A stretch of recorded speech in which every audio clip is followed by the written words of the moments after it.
রামকৃষ্ণ পরমহংসদেবের ভাষায় মন করিকে যে বশ করতে পারে তারই হৃদয়ে জগদ্ধাত্রীর উদয় হন। সিংহবাহিনীর সিংহ তাই হাতিকে জব্দ করে রেখেছে। হ্যাঁ বন্ধুরা, আজকের আমার ভিডিওর বিষয় জগদ্ধাত্রীর বাহন সিংহের নিচে হাতির কর্তৃত্ব মুণ্ড থাকে।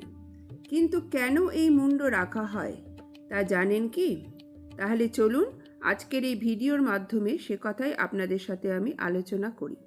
সুতোপারকণা চ্যানেলের পক্ষ থেকে সকলকে নমস্কার জানিয়ে শুরু করছি আজকের আমার এই ভিডিও। জগৎকে ধারণ করে আছেন তাই তার নাম জগদ্ধাত্রী। তিনি ত্রিনয়না, তার হাতে শোভা পায় অস্ত্র।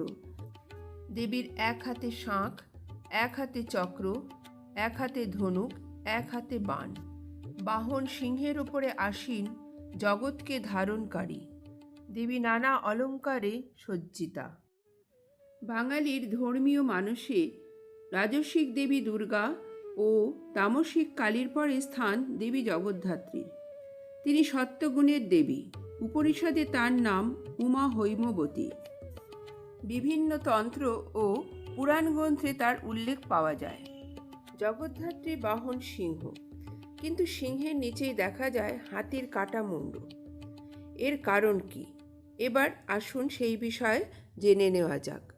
এই নিয়ে রয়েছে নানা প্রচলিত কাহিনী। দেবী জগদ্ধাত্রী সত্যগুণের অধিকারী।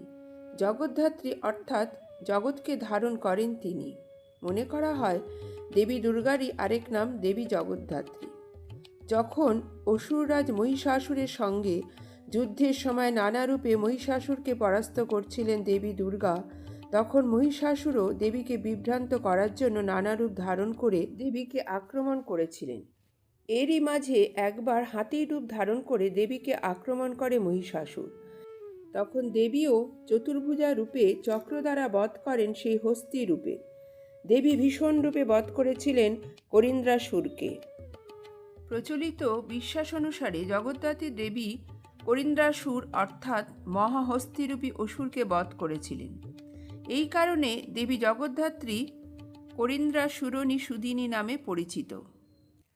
মতভেদে প্রচলিত আছে অন্য কাহিনী। পৌরাণিক কাহিনী অনুসারে মহিষাসুর বধের পর অহংকারী হয়ে উঠেছিল দেবতারা। তারা দেবী দুর্গার ক্ষমতা ভুলে অহংকারী আচরণ করতে শুরু করেছিলেন। তারা মনে করতে থাকেন দেবী অসুরবধ করেছেন ঠিকই, কিন্তু তিনি দেবতাদেরই সম্মিলিত শক্তির প্রকাশ।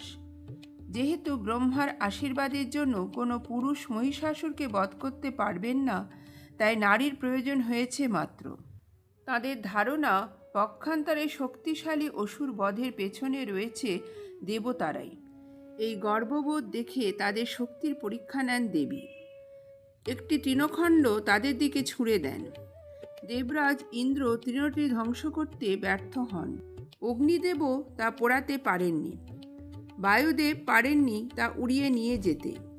জলের স্রোতে ভাসাতে পারেননি বরুণ দেবও।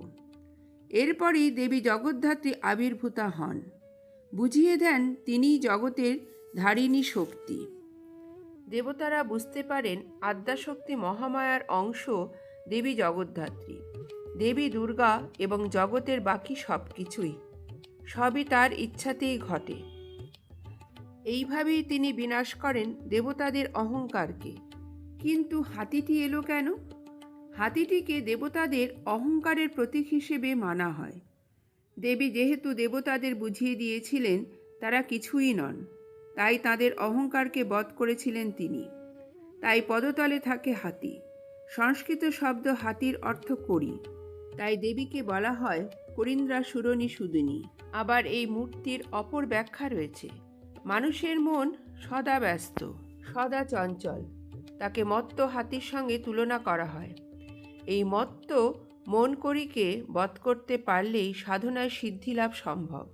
উন্মত্ত মনের তমগুণকে নিয়ন্ত্রণ করে রজগুণকে অন্তরে প্রতিষ্ঠা করাই সাধনার লক্ষ্য।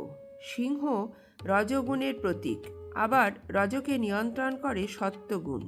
দেবী স্বয়ং যার প্রতীক। তাই মা জগদ্ধাত্রী সিংহের ওপর আসীন, আর সিংহটি মৃত হস্তির ওপর দাঁড়িয়ে। মনে করা হয় দেবী মন্তকে ধ্বংস করতে অহংকারকে চূর্ণ করে সত্যের প্রতিষ্ঠা করতে পৃথিবীতে অবতীর্ণ হয়েছিলেন।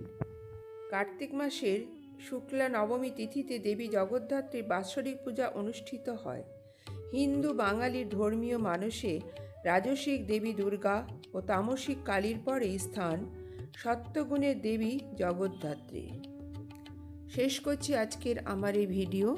যদি ভিডিওটি ভালো লেগে থাকে তাহলে চ্যানেলটি সাবস্ক্রাইব করে পাশে থাকবেন, যাতে আরও নিত্য নতুন ভিডিও আপনাদের সামনে আমি পৌঁছে দিতে পারি। সকলে ভালো থাকবেন, সুস্থ থাকবেন। পরবর্তীকালে অন্য কোনো ভিডিও নিয়ে আবার আপনাদের সামনে হাজির হয়ে যাব। আজকের মতো বিদায় নিচ্ছি। ধন্যবাদ।